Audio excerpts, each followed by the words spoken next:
السلام عليكم ورحمة الله وبركاته. نستمع إلى هذا المقطع المؤلم في ظلم العمالة وفي خصم رواتبهم وفي هضمهم حقهم، ثم نعلق عليه. سؤال اليوم، ماذا لو عاد معتذرا؟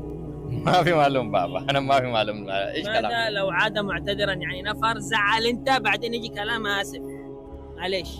هذا نفر ما في كويس. انا والله بابا انا دعاء على سيدا كلام. هذا نفر وشيل حقي فلوس 2000.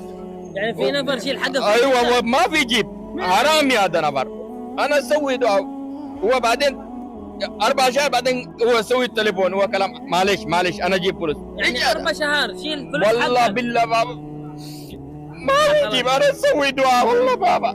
سعد وشوف سعد جيب حقي فلوس. حرامي انت ما في كويس. سعد هو نيم سعد. شيل حقه اسمه ايوه سعد. ايوه 2000 جيب حقي 2000. هو لو جيبوا 2000 انت مسامح ولا ما مسامح؟ انت معلوم انا ايش اسوي؟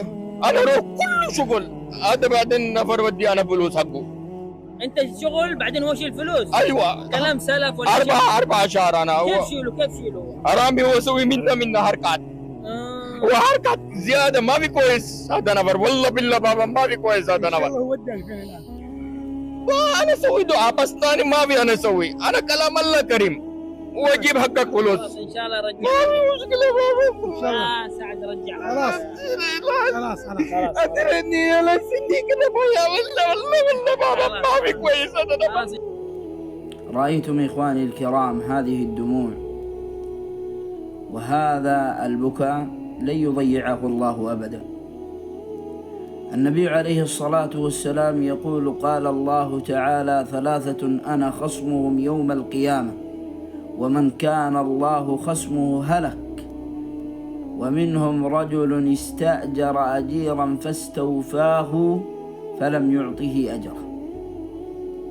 أين ستذهب من الله عز وجل أيها الكفيل وأيها التاجر وأيها المشرف عند أن تنقص من رواتب العمالة، وعند أن تؤخر رواتبهم أو تظلمهم في حقهم؟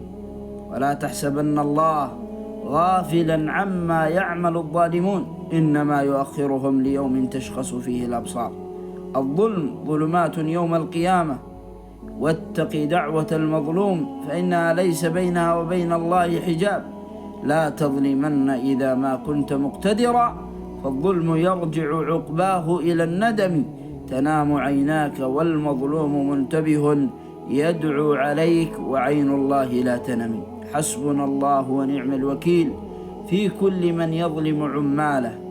حسبنا الله ونعم الوكيل في كل من يؤذي الناس في أرزاقهم، والله المستعان، ولا حول ولا قوة إلا بالله.